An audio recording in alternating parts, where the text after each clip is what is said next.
오늘은 듣고 지혜를 얻으라 라는 제목으로 함께 말씀을 나누겠습니다.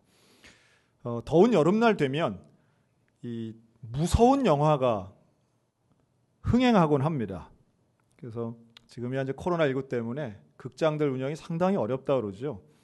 그래서 여러 가지 창의적인 매니지먼트들이 많이 나오더라고요. 그래서 최근에 지금도 아마 공포 영화들은 이제 많이 나오는데 이 영화 개봉과 함께 극장에 손님을 좀 모으기 위해서 했던 이벤트를 뉴스에서 봤는데 상당히 흥미롭더라고요. 그 제목이 겁쟁이 영화제였습니다. 그러니까 무서운 영화를 잘 못 보는 겁 많은 분들. 근데 무서우니까 보기는 부담되지만 또 보고 싶은 심리가 함께 이제 결합이 된 거죠. 그래서 이 겁쟁이 영화제는 어떻게 하느냐 하면 무서운 영화를 트는데 불을 안 끄는 거예요. 환하게 하고 영화를 보는 거예요. 그리고 무서우면 껴안으라고 인형도 하나씩 이렇게 줘가지고 이걸 껴안고 이제 보는 겁니다. 뭐 하여튼 재미있는 시도죠. 그런데 여러분 혹시 이제 궁금하시면 집에 가서 한번 해보시면 좋겠어요. 무서운 걸 하나도 안 무섭게 만드는 아주 완벽한 방법이 하나 있습니다. 그런 무서운 영화를 볼 때 하나도 안 무섭게 하려면 볼륨을 확 줄여버리면 됩니다. 소리가 안 나게 하면 하나도 안 무서워요. 그러면 아무리 뭐 귀신 아니라 뭐가 나와도 아무리 뭐 좀 잔인한 건 좀 그렇지만 깜짝깜짝 놀라는 게 하나도 안 놀라게 됩니다. 한번 해보세요. 그 왜 그런가? 물론 뭐 이런 공포 영화는 사실은 그 아주 긴장감 넘치는 음악이라든가 아니면 사람의 비명 소리 또 혹은 특별한 음향 효과를 통해서 사람을 깜짝깜짝 놀라게도 하고 또 그러면서 공포감을 주는데요. 원래 사람이 갖고 있는 감각이 시각보다 청각이 훨씬 예민하기 때문입니다.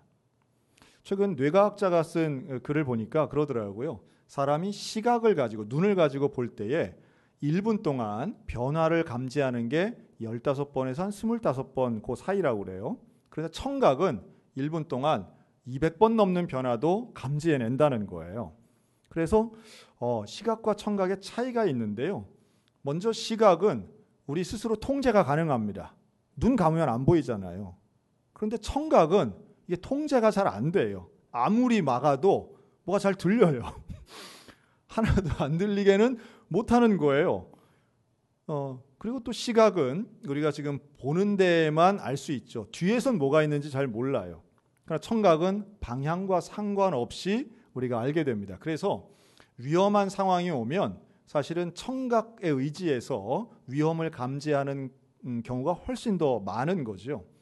그만큼 청각이 예민한데 그래서 잘 들어야 됩니다. 그래서 공부 잘하는 사람들은 그냥 책을 눈으로 읽는 게 아니라 이 말로 본인이 소리를 내는 낭독법이 그래서 과거로부터 아주 긴 세월 동안 탁월한 암기력이나 공부 효과로 인정받았던 이유가 거기에 있습니다. 과거나 지금이나 젊은 사람들은 항상 귀에 뭘 꽂고 다닙니다. 그렇죠? 80년대에도 뭐 워크맨 꽂고 다녔고요. 90년대에도 어쨌든 뭐 그 아이리버 MP3라도 다 들고 다니고요. 또 지금도 젊은이들은 이제 무선 이어폰이라고 해서 뒤에 아예 안 보이게 뭐 버즈 이런 걸 꽂고 다니죠. 듣는 것도 거의 똑같습니다. 다 음악 듣습니다. 그런데 최근에는 이 트렌드 중에 눈여겨보는 게 하나 있는데 바로 오디오북입니다. 이 오디오북 시장이 상당히 커졌어요. 1년 동안에 8배 시장이 커졌다고 그러더라고요. 코로나19의 영향도 있지만 책 읽기를 부담스러워하는 사람들이 오디오북으로 옮겨 타고 제가 볼 때는 우리 소양교회가 오디오 성경을 만든 이후에 더 많이 듣지 않나 그냥 개인적으로 생각을 합니다. 듣는 게 중요하다는 거예요. 오늘도 이 설교가 잘 들려서 우리에게 시각보다 청각을 이용한 하나님의 은혜가 단순히 청력의 문제가 아닌 우리의 심령 가운데 들려지는 은혜가 있으시기를 주의 이름으로 축원합니다. 우리가 지금 지혜에 대해서 이번 7월 달은 말씀을 나누는데요. 오늘 본문은 어떻게 하면 지혜를 얻을 수 있는가에 대해서 말씀하죠. 지혜의 근본은 여호와를 경외하는 것이고 그 지혜는 우리가 인생을 살아가는 근본적 진리인데 그것은 아주 다양하게 이 지혜 서적들은 우리에게 말씀합니다. 특별히 잠언, 전도서, 잠언 전도서를 우리가 지혜문학, 시편도 포함하기도 하고 욥기서를 대개 포함해서 지혜문학이라고 하는데요. 이 참된 지혜는 어떤 것인가? 하나님의 마음을 아는 것이고 선과 악을 분별하는 것이고 우리가 인생을 살아가는 근본적인 내용인데요. 이 지혜를 품을 수 있는, 소유할 수 있는 두 가지 방법을 오늘 잠언 8장은 우리에게 제시합니다. 이 키워드 두 개인데요. 한번 따라 하실까요? 경청, 기다림. 이 두 가지를 우리에게 소개하고 있습니다. 경청은 듣는 거죠. 그런데 듣는데 태도가 중요합니다. 하나님 말씀하시는 것을 잘 들으면 지혜가 생긴다는 논리인데요. 그런데 그 뭘 들어야 되느냐 하면 훈계를 들으면 지혜를 얻는다라고 말씀해요. 이 듣는 것이 얼마나 중요한가? 그냥 귀로만 듣는 게 아니라 마음으로 듣는 거죠. 진심을 다해 듣고 겸손한 태도를 가지고 듣는 걸 의미합니다. 그런데 이 훈계라는 단어는 사람마다 조금 느껴지는 뉘앙스가 좀 다르죠. 여러분, 훈계를 듣고 싶은 사람이 많을까요? 듣기 싫은 사람이 더 많을까요? 이 훈계에 대한 뉘앙스가, 그 단어가 주는 뉘앙스가 뭔지 혼나는 느낌, 뭔가 잔소리 듣는 느낌이 있어서 이 훈계에 대해서는 약간의 거부감이 있습니다. 하지만 훈계는 혼내는 데에 목적이 있는 것이 아니라 훈계는 가르치는 데에 목적이 있습니다. 그래서 이 가르치는 훈계를 잘 들으면 우리에겐 당연히 지혜가 생기고요. 이 훈계를 거부하면, 훈계를 무시하고 하나님의 말씀을 훈계받기를 싫어하는 자는 잠언 15장 32절 이렇게 말해요. 자기의 영혼을 경히 여기는 사람이다. 영혼을 소홀하게 여기는 사람은 하나님의 훈계를 무시하고 거부하지만 하나님의 훈계를 잘 받아들이는 사람은 결국 지혜롭게 본인의 영혼에 생명력을 불어넣을 수 있다라고 하는 말씀이에요. 오늘 우리 가운데 이러한 하나님의 훈계를 듣는 영적인 귀가 열려지게 되시기를 주님의 이름으로 축원합니다. 하나님의 말씀이 우리 가운데 들어오면 놀라운 변화가 일어나죠.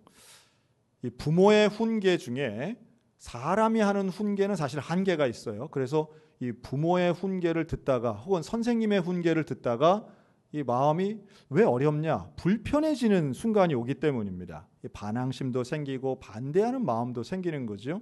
물론 여기에는 듣는 사람의 문제도 있지만 훈계를 하는 사람의 문제도 있는 거죠. 훈계 잘해야 됩니다. 사실 훈계를 할 때 조심스럽게 해야 되는 이유가 거기 있어요. 하지만 하나님의 말씀의 훈계는 온전합니다.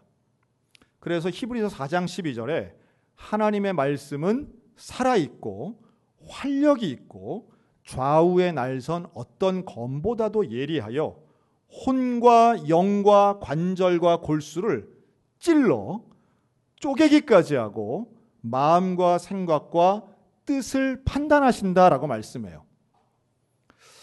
그래서 하나님의 말씀을 들으면 평안과 기쁨이 올 때도 있지만 때로는 마음에 찔림이 와서 불편할 때가 있습니다. 좋은 설교라고 하는 건 때로는 위로와 평안도 주지만 때로는 마음을 불편하게 해서 회개를 일으키는 설교가 정말 좋은 설교죠. 여러분, 간혹 말씀을 듣다가 설교를 듣다가 마음이 불편해지는 것을 경험하신 적이 있으십니까? 저건 내 생각과 좀 다른데? 혹은 내 환경과는 다른데? 혹은 내 기분이나 내 취향과는 반대인데? 라고 생각하는 그 순간에 더 집중하여 그 하나님의 훈계를 내 감정이 아닌 영성으로 받아들일 수 있는 지혜 있는 믿음의 성도들이 되셨으면 좋겠습니다. 마음이 불편할 때 오히려 그 순간이 하나님의 훈계일 가능성이 높기 때문입니다. 그래서 내 기분을 맞추는 설교가 아닌 내 인생을 바꾸는 설교가 되기 위해서는 그 불편할 때에 이런 게 들릴 때가 있겠죠. 용서해라 라는 설교가 들렸다라고 하면 아니 내가 그 사람을 어떻게 용서해? 그 사람 정말 나쁜 사람인데 나보다 그 사람이 10배 잘못했는데 그 사람이 내 앞에 와서 무릎을 꿇어야지. 난 싫어. 여러분, 이럴 수 있다는 거예요. 하지만 하나님의 음성이 들렸을 때는 결국 그것이 나를 움직이도록 만드는 훈계가 될 때에 그게 생명력 있는 지혜의 말씀이 된다라고 하는 겁니다. 사람의 훈계는 한계가 있어요. 그래서 이렇게 좀 표현을 하고 싶은데, 하나님의 영광에는 그림자가 없다. 그러니까 하나님의 말씀과 하나님의 뜻대로 행하는 것에는 부작용이 없지만, 사람의 욕심, 사람의 생각이 들어가면 거기에는 문제가 발생할 수도 있다라고 하는 거죠. 제가 최근에 한 후배 목사님하고 식사를 하면서 이런 이야기를 들었어요. 그 목사님이 시골에서 이제 목회하실 때인데, 그러니까 젊을 때 한참 전의 얘기입니다. 근데 이제 전화가 한 통 온 거예요. 도시에 있는 교회에서 전화가 온 거예요. 목사님, 우리 교회에 이 봉사팀, 선교팀이 있는데 몇 월 며칠 날 그 교회에 가서 저희가 좀 봉사를 하고 싶습니다. 어떤 봉사를 할 수 있나요? 그랬더니 우리 교회 도배팀이 있다는 거예요. 도배팀. 그래서 가서 목사님 사택을 새로 도배를 했으면 좋겠습니다. 아유, 감사하죠. 날짜를 정하고 전화를 끊고 이제 그날이 된 거예요. 그날 아침이 됐는데 상당히 많은 분들이 이제 오신 거예요. 그 봉사를 하기 위해서 시골까지 오셔서 차를 타고 이제 차도 여러 대 오고 많은 분들이 오셨어요. 근데 오셔가지고 아침 일찍 왔는데 와서 맨 처음에 한 말이 뭐냐 하면, 우리가 이렇게 아침 일찍 도배하러 왔는데 짐을 치우지 않으면 어떻게 합니까, 목사님? 하고 화를 내더라는 거예요. 그러니까 이 목사님도 짐을 치우긴 해야 되는데 어린 자녀들하고 치운다고는 치웠는데 그 좁은 사택에 어디다 갖다 놓겠어요. 그렇죠? 치운다고는 치웠는데 한쪽으로 이렇게 몰아만 놓은 정도였죠. 근데 막 화를 내니까 또 당황하신 거예요. 미안하다고 이렇게 오셨는데 저희도 한다고 했는데 요거밖에 안 돼 참 죄송하다고. 그랬더니 이 선교팀이 짜증을 내더니 그러더니만 짐을 옮기기 시작하는데 장롱이랑 모든 가재 도구를 다 주차장에다 던진 거예요. 왜 던졌을까요? 왜 비웠을까요? 도배를 해야 되니까. 그렇잖아요. 도배를 하려면 짐을 빼야 되잖아요. 그러니까 그 밖에 그냥 밖에다가 땡볕에 이제 다 꺼내 놓은 거예요. 얼마나 당황스럽겠어요. 본인의 그 가재 도구가 다 나오니까. 한 2시간 땀을 뻘뻘 흘리면서 그걸 다 꺼낸 거예요. 그리고 이제 도배를 하려고 보는데 집사님 팀 한 팀, 권사님 팀 한 팀, 장로님 팀 한 팀, 이게 세 팀이 서로 이 방에는 이 색깔을 도배질을 해야 된다, 거실에는 이렇게 해야 된다 하고 1시간을 이 세 팀이 싸우더래요. 근데 싸우는데 그냥 싸우는 게 아니라 정말 고성을 내면서 삿대질을 하며 싸우더래요. 그 모습을 보면서 목사님이 기도 막히지 않아가지고 지금처럼 지금 나이만 됐어도 다 필요 없으니 돌아가세요라고 했을 텐데, 그때는 나이도 젊고 이러니까 오셔서 해주시는 게 그냥 고맙다는 생각만 가지고 기가 막히긴 한데 그 싸우는 걸 그냥 구경했대요. 그리고 다 싸우더니만 그 다음엔 또 뭘 바르더래. 그래갖고 이제 도배를 다 하고는 이거 마른 다음에 집어넣으라고 하고 가재 도구를 안 집어넣고 그냥 가더래요. 뭔지 알겠죠? 그래서 그거를 사모님하고 어린 자녀들하고 낑낑대고 그거를 흙을 묻은 걸 닦고 털고 하면서 그거를 집어넣으면서 속으로 하나님과 약속을 했대요. 내가 2번 다시 선교팀을 맞이하면 내가 우리 가족들 앞에 이거는 말도 안 된다. 내가 다시는 하나 봐라. 이제 이 생각이 당연히 들지 않겠어요?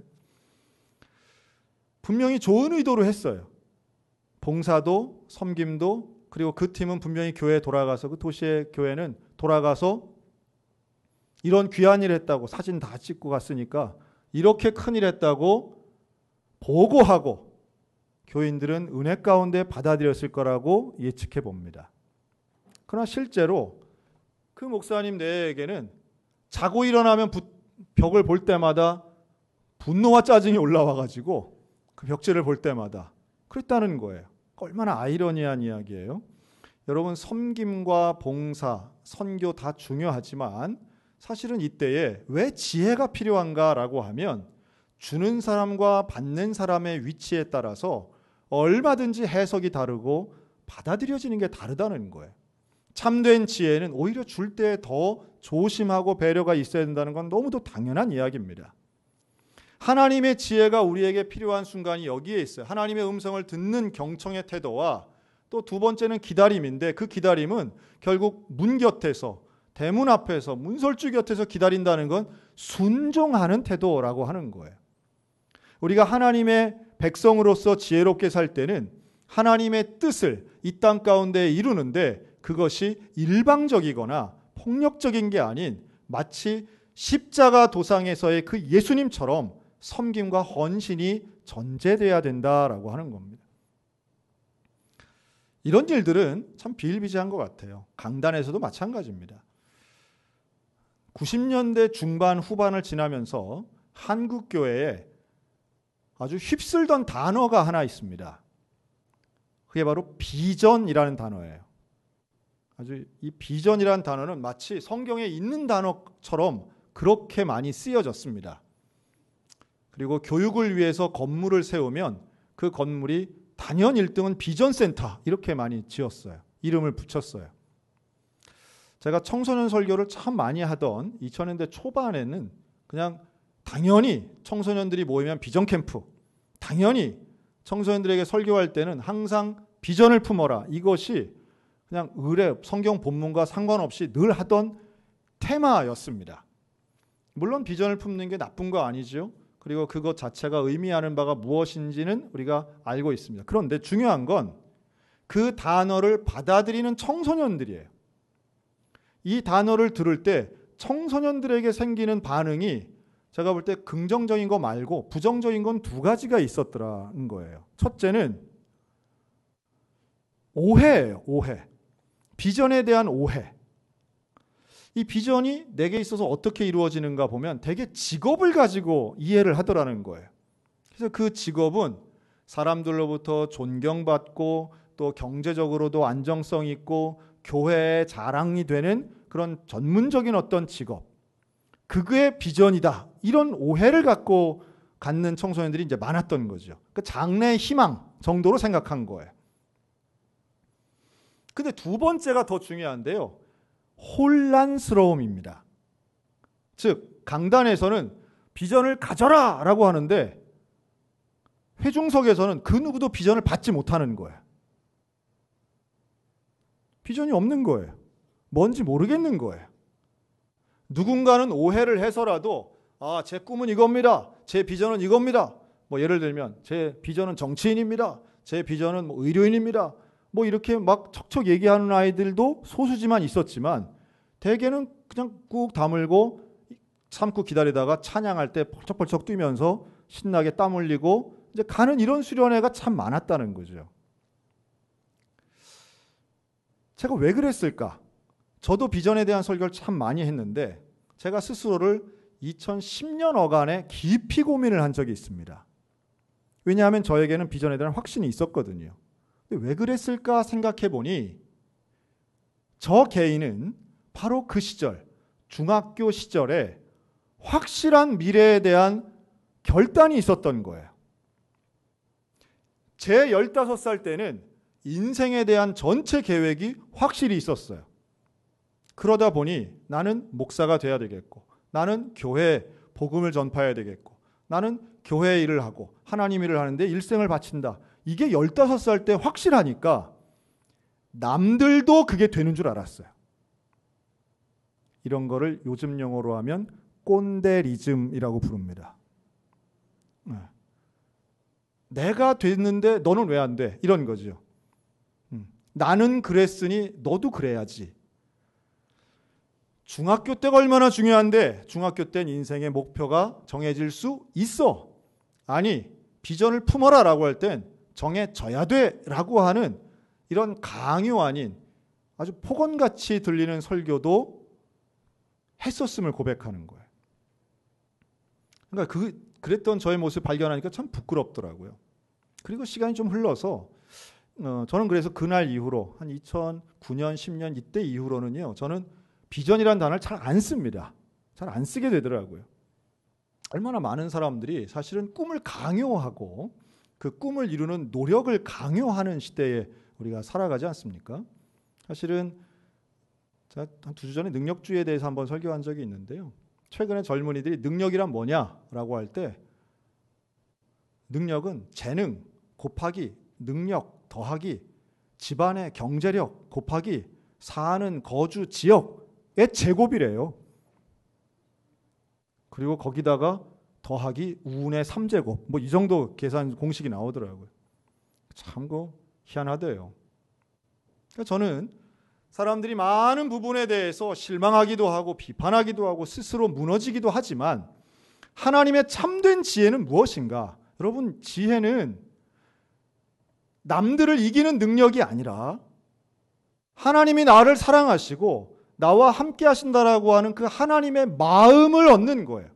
하나님의 마음을 깨닫는 거예요. 저는 이 놀라운 하나님의 지혜가 우리 모든 소양교회 성도들에게 임하시기를 주님의 이름으로 축원합니다. 무슨 어디가 무슨 주식이 오르는 거 이거 하는 게 지혜가 아닌 거예요. 이 불확실성의 시대에 미래를 예측하고 알아맞추는 게 지혜가 아니라 변함없는 진리 되시는 하나님, 나를 사랑하시는 그 하나님, 나를 위하여 하늘의 영광을 버리고 이 땅에 내려오신 그 예수 그리스도, 나를 위해 십자가에 달리신 그 예수님을 만나는 것이 지혜이고 아는 것이 지혜이고 그 예수님과 함께 살아가는 게 지혜라는 거예요. 이 인생의 참된 지혜를 우리가 포기할 수 없어요. 그 예수님을 붙잡을 때에 우리 인생 진짜가 되는 거예요. 그 예수님과 동행할 때에 내 삶은 진짜 선하고 충만하고 온전한 삶이 된다는 사실입니다. 저는 이런 지혜가 올 여름 계절 교육을 통해 우리 다음 세대에게 전달되기를 간절히 소원하고 있습니다. 이 지혜는 곧 생명이기 때문이에요. 다른 것과 바꿀 수 없고 다른 것으로 대치될 수 없는 것이 바로 하나님을 통한 지혜이고 하나님을 아는 지혜인 거예요. 세상 거는 그렇게도 빠삭하게 잘 알면서 하나님에 대해서는 단 한 번도 경험이 없고 하나님 말씀에 대해서는 사모하는 적이 없다면 이건 망하는 길이에요.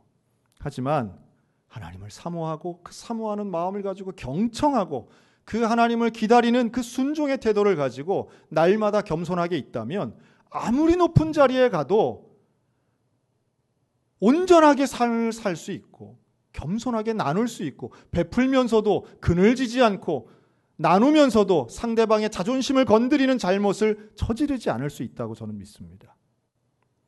그리고 가장 낮아진 곳에 있어도 스스로는 높은 자존감을 가지고 어떤 고난이 와도 굴하지 않고 다시 일어설 수 있는 바로 그게 믿음의 지혜의 능력이죠. 하나님은 나와 함께 하십니다. 감옥에서도 함께 하시고 궁전에서도 함께 하시는 것이 하나님의 은혜인 줄로 믿습니다. 우리의 다음 세대가 그 놀라우신 진리 되신 지혜를 이번 성경학교와 수련회 때 깨닫는 은혜, 만나는 은혜가 있도록 여러분 기도해 주시기 바랍니다. 참 어렵죠. 지금 수련회를 어떻게 할 수 있을까 점점 더 불안해 갑니다. 그러나 방법이 중요한 게 아니라 우리의 다음 세대가 하나님을 만나는 게 중요합니다. 그것이 바로 다음 세대가 살아나는 일입니다. 여러분, 우리 가정에서 이런 일들이 일어났으면 좋겠습니다. 가정 안에서 부모님들을 통해 기도하고 부모님들과 함께 예배드리는 가정 예배를 통해 하나님의 지혜가 우리의 가정들 가운데 임하시기를 주님의 이름으로 축원합니다. 집 대문에 문설주 곁에서 기다리라고 하잖아요. 장소가 중요해요. 교회든 가정이든 하나님께 예배드리는 그곳에 하나님의 지혜는 임하실 것입니다. 사랑하는 성도 여러분, 하나님 말씀을 경청하고 잘 들음으로 내 인생의 가장 중요한 그 하나님의 지혜를 얻는 믿음의 성도들 되시기를 축원합니다. 그리고 그 믿음의 지혜가 우리의 다음 세대 가운데 온전히 전수되어서 인생을 참되게 살고 온전하게 살고 예수 그리스도가 기준되는 성공하는 인생 살아가는 우리 모두가 다 되시기를 주님의 이름으로 축원합니다. 아멘.